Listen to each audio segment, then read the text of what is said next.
দিল্লি না ঢাকা, দিল্লি না ঢাকা, সেই দিল্লি না ঢাকা যারা ভারত বিরোধী তকমা নিয়ে রাজনীতি করেছেন, আজ তাদেরই ভারতের পায়ে আত্মসমর্পণ কেন? জ্বালানি সংকটে মোদির ডিজেল ও আইপিএল কি তারেক রহমান সরকারের শেষ রক্ষা? ফ্রেন্ডশিপ পাইপলাইনে ১৫,০০০ টন তেলের নেপথ্য কাহিনী, কেন নিষেধাজ্ঞা তুলে আইপিএল দেখতে বাধ্য হলো এই সরকার? শেখ হাসিনার দূরদর্শী চুক্তিতে কি বাংলাদেশ বাঁচলো? পরিবহন ও বিদ্যুৎ খাত কি বেঁচে গেল? দেখুন, পশ্চিম এশিয়ার যুদ্ধ এবং ভূ রাজনীতির কঠিন বাস্তবতায় ভারত বিদ্বেষী রাজনৈতিক করুণ পরাজয়। দর্শক, গত কয়েক মাস ধরে বা বছর দুয়েক ধরে আমরা বাংলাদেশে তীব্র ভারত বিরোধী উন্মাদনা দেখছিলাম। আজ সেই ঢেউ বাস্তবতায় কঠিন দেয়ালে ধাক্কা খেয়ে চুরমার হয়ে গেছে।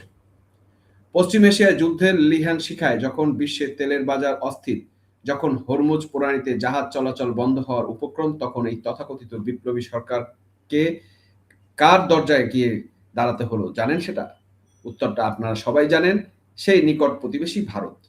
গতকাল ভারত থেকে গত ২ দিন আগে ভারত থেকে আপনারা জানেন ২৪ মার্চ ভারত থেকে ৫,০০০ টন ডিজেল আসার মধ্যে দিয়ে গত কয়েকদিনে ১৫,০০০ টন তেল বাংলাদেশে পৌঁছেছে। শুধু তাই নয়, যে আইপিএল নিয়ে একদল মানুষ বয়কটের ডাক দিয়েছিল, সেই আইপিএল ২০২৬ সম্প্রচার উপর থেকে নিষেধাজ্ঞা তুলে দিয়েছে এই সরকার।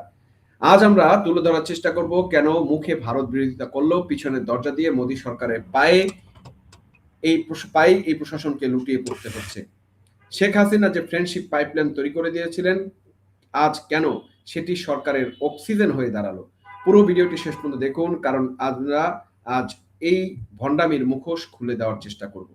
দর্শক, ইতিহাস বড় নিষ্ঠুর। ২০১৭ সালে যখন শেখ হাসিনা সরকার ভারতের অসমের নুমালীগড় থেকে বাংলাদেশের পার্বতীপুর পর্যন্ত ইন্ডিয়া বাংলাদেশ ফ্রেন্ডশিপ পাইপলাইন নির্মাণের চুক্তি করেছিলেন, তখন আজকের এই সমালোচকরা একে গোলামীর চুক্তি বলেছিলেন। কিন্তু আজ ২০২৬ সালের এই ভয়াবহ জ্বালানি সংকটে এসে ১৪৬২ কোটি টাকার প্রকল্পটি বাংলাদেশের অর্থনীতির লাইফ লাইন হয়ে দাঁড়িয়েছে।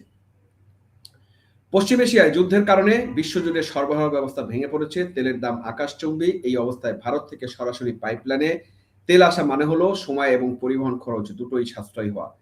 বিপিসি নিশ্চিত করেছে যে বার্ষিক ১,৮০,০০০ টন ডিজেল সরবরাহের যে প্রতিশ্রুতি ভারত দিয়েছিল তা রক্ষা করছে। ভাবুন একবার, শেখ হাসিনা যদি এই দূরদর্শী উদ্যোগ না নিতেন, তবে আজকে বাংলাদেশের পরিবহন ব্যবস্থা স্তব্ধ হয়ে যেত, কলকারখানা বন্ধ হয়ে যেত। আজ যারা ক্ষমতায় বসে আছেন, তারা কি একবারও স্বীকার করবেন যে শেখ হাসিনা সেই বন্ধুত্বের পরীক্ষায় আজ মাঠ পর্যায়ে সফল হয়েছেন? রাজনীতির মঞ্চে যখন ডাল আর চালের হিসাব সামলাতে পারে না সরকার, তখন তারা বেছে নেয় বিনোদনকে। হঠাৎ করেই আইপিএল ২০২৬ সম্প্রচার উপর থেকে নিষেধাজ্ঞা তুলে নেওয়া হলো। কেন নেওয়া হলো? বিশ্লেষকরা বলছেন এটি একটি সফট পাওয়ার ডিপ্লোমেসি বা সাংস্কৃতিক কূটনীতি। সরকার বুঝতে পারছে যে ভারত বিরোধী সুরসুরি দিয়ে মানুষের পেটের ক্ষুধা মেটানো সম্ভব নয়। কোটি কোটি ক্রিকেট প্রেমী যখন দেখছে ভারতের ডিজেল ছাড়া বাস চলে না, ভারতের ওষুধ ছাড়া জীবন বাঁচে না, তখন তারা আইপিএল দেখে বিনোদিত হয়। এই নিষেধাজ্ঞা প্রত্যাহার আসলে এটি এই সরকারের একটি নীরব আত্মসমর্পণ। তারা বুঝতে পেরেছে ভারতের সাথে টক্কর দিয়ে টিকে থাকা সম্ভব নয়। সাধারণ মানুষের ক্ষোভ প্রশমন করতে এবং বৈশ্বিক রাজনীতিতে ভারতকে তুষ্ট করতে আইপিএল সম্প্রচারের এই সিদ্ধান্ত। একেই বলে বাস্তবতার কাছে আদর্শের পরাজয়। দর্শক, আমরা একটু এই সংক্রান্ত খবরটা দেখে আসি। সেখানে বলা হচ্ছে, জ্বালানি সংকট ও ভূ রাজনীতি ভারতের দিকে কেন ঝুঁকছে বাংলাদেশ?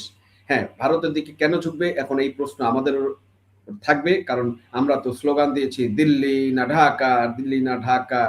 এখন আমরা দেখি সব রাজপথ হলো ফাঁকা। সুতরাং এই যে দিল্লির দিকে তাদের নজর এখন চলে আসছে, এটা আমাদের জন্য একটা প্রশ্নবোধক হিসেবেই থাকবে। ঘটনাটা কি বলেছে? পশ্চিম এশিয়ার যুদ্ধের প্রভাবে বাংলাদেশের তীব্র জ্বালানি সংকট, ভারতের ডিজেল সরবরাহ এবং আইপিএল সম্প্রচারে কি দুই দেশ শীতল সম্পর্কে বরফ গলতে শুরু করেছে?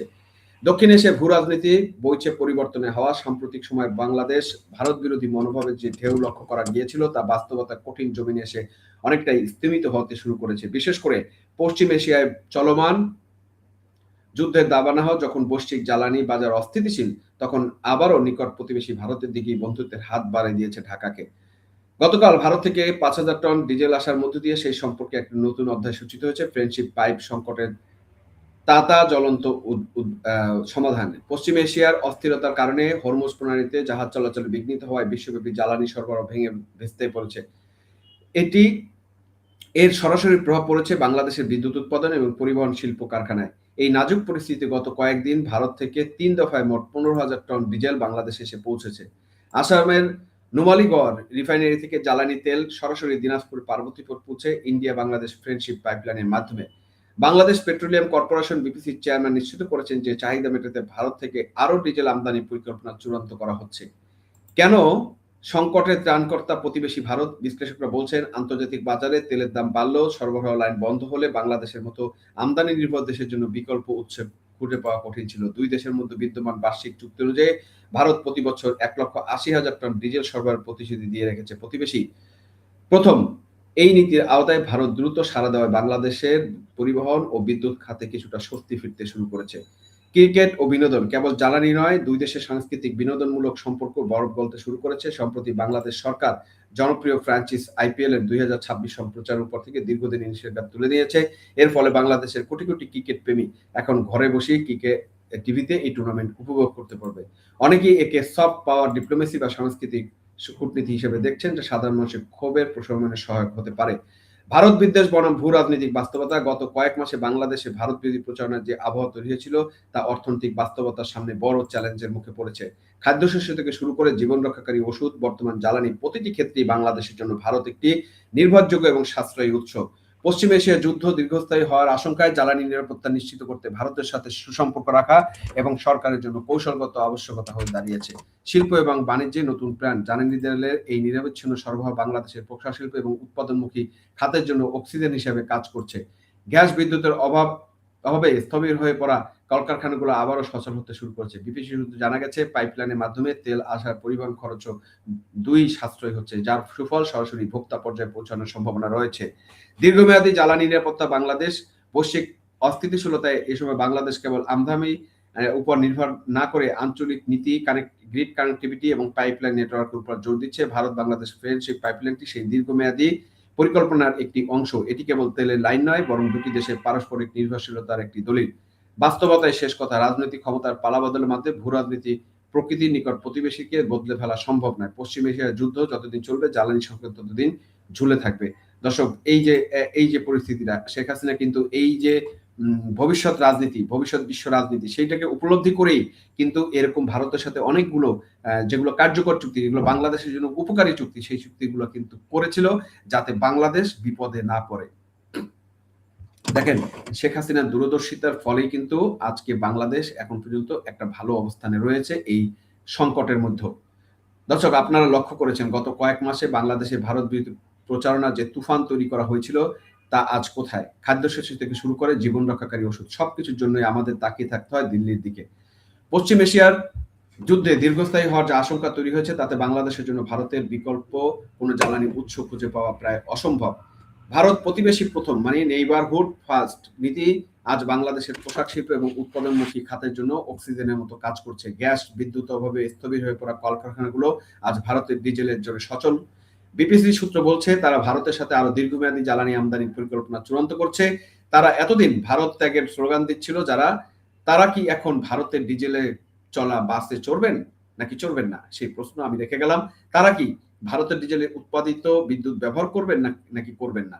বাস্তবতায় শেষ কথা, ভূ প্রকৃতি আর নিকট প্রতিবেশীকে বদলে ফেলা সম্ভব নয়। একজন রাজনৈতিক বিশ্লেষক হিসেবে আমি বলতে চাই, তারেক সরকার বা অন্তর্বর্তী প্রশাসন যে দ্বিচারিতা দেখাচ্ছে তা এই দেশের মানুষের সাথে চরম বিশ্বাসঘাতকতা।